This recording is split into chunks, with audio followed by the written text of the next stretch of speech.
Willkommen in Laufenburg bei der Firma Baltenschiller. Wir sind eines der ältesten Holzbauunternehmen in der Schweiz, mit gut 230-jährig. Sie sind spezialisiert einerseits auf das Hobeln mit dem Hobelwerk seit Jahrzehnten, wo wir Täfer und Aussenschalung herstellen für die Holzbauer. Auf der anderen Seite Dienstleister in der Bearbeitung von Grossformatplatten, CLT, Kerto, LVL und bedienen hauptsächlich den Schweizer Holzbaumarkt. Anfang 2022 haben wir das Ausbauprojekt gestartet mit den neuen CNC-Anlagen, spezialisiert auf CLT-Abbund, grosse, schwere Platten bis 7 Tonnen. Und in diesem Zug haben wir uns unter anderem auch wegen der Software, aber auch weil es ein Schweizer Partner ist, für eine Technowood-Anlage entschieden. Es stehen 2 Portale drauf, ein TW1000M und ein TW1000E, dass wir auch Multilayer-Produkte herstellen können, sogenannte Composite. Und drinnen hat es 2 Flipstationen, also wir können auf der ganzen Länge beidseitig bearbeiten. Wir waren ein bisschen mutig. Wir haben ganz am Anfang, als wir die Anlage hingestellt haben, wir schon einen grossen Auftrag genommen für eine Freiformdruck. Da ist die Anlage noch nicht einmal da gestanden. Und in diesem Zug haben wir uns ein bisschen orientieren, was für Werkzeuge können wir brauchen, dass wir die Brücke effizient herstellen können. Und mit Oertli zusammen den Partner gefunden, der uns dort ein Spezialwerkzeug hergestellt hat, wo wir die grossen Massen von Holz, die wir müssen zerspannen, weil es vom Rolling her nicht anders ist gegangen. Es sind rund 4 Kubik, die wir pro Rolling zerspannt. Mit Oertli zusammen dort Lösungen gefunden im Werkzeugbereich, dass wir das effizient machen können.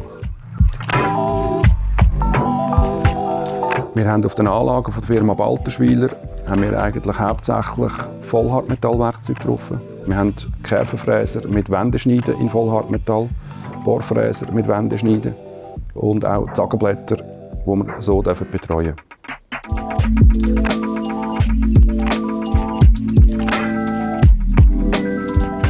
Das meiste können wir über den Schärfservice abdecken. Spezialanfertigungen oder Sonderausstattungen komme ich dann zum Zug. Da kommt zum Beispiel von der Firma Baltenschiller eine Anfrage rein und sagt, wir haben hier eine Bearbeitung, die wir mit dem Kerfenfräser machen können.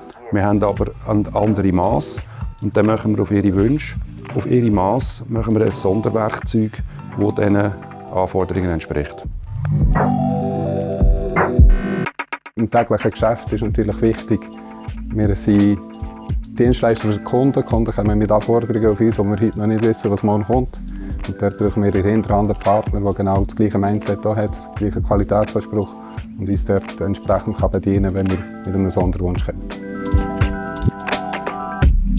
Die Parameter, die entscheidend sind, sind sicher die Standzeit, also Kosten-Nutzen, aber auch die örtliche Nähe, dass wir Sachen schnell wieder haben, wenn wir sie die Reparatur oder die Schätzung ausgeben muss.